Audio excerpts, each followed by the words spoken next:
السلام عليكم ورحمة الله وبركاته. ازيكم يا حبايبي؟ عاملين ايه؟ يا رب تكونوا بخير وفي احسن حال. النهارده هنعمل طاجن البامية باللحمة الراس يا بنات، بلحمة الراس. معانا بصلاية حلوة بشرناها، نزلنا بمعلقتين سمنة زي ما حضراتكم شايفين، وهنقلب بالشكل الحلو ده كده. عملنا لحمة الراس، غسلناها غسلة حلوة وسلقناها في شوربة يا بنات.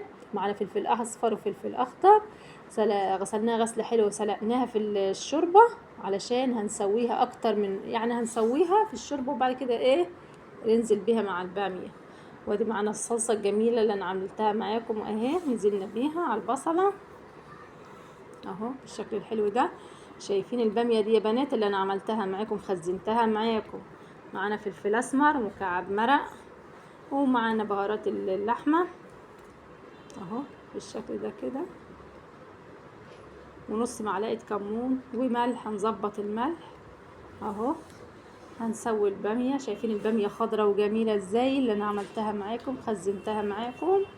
طلعت الكيس من اللي مخزناه. استوت البامية، يعني كان قاعد عليها شوية وتستوي، واللحم برضو زي كده. فطلعنا اللحمة ونزلنا بيها مع البامية تشرب شوية الدقة بتاعت البامية بالشكل ده. شايفين يا بنات لحمة الراس دي لسان وكل حاجة كل حاجة اهو. هنقلب بالشكل الحلو ده كده يا بنات كده. يشربوا مع بعض حبة صغيرة، دي مستوية ودي مستوية. يشربوا مع بعض شوية كده ل10 دقايق، ونعبيهم في طاجن بالشكل الحلو ده يا بنات كده. هننزل باللحمة والبامية في الطاجن بتاعنا بالشكل الحلو ده، ونحطها في الفرن يا بنات. نحط الطاجن في الفرن هياخد اللون الذهبي الجميل، واللحمة زي كده.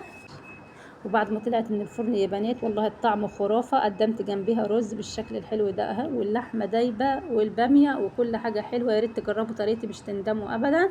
ولو عجبكم الفيديو حطوا لايك وحطوا شير، ودمتم في رعاية الله.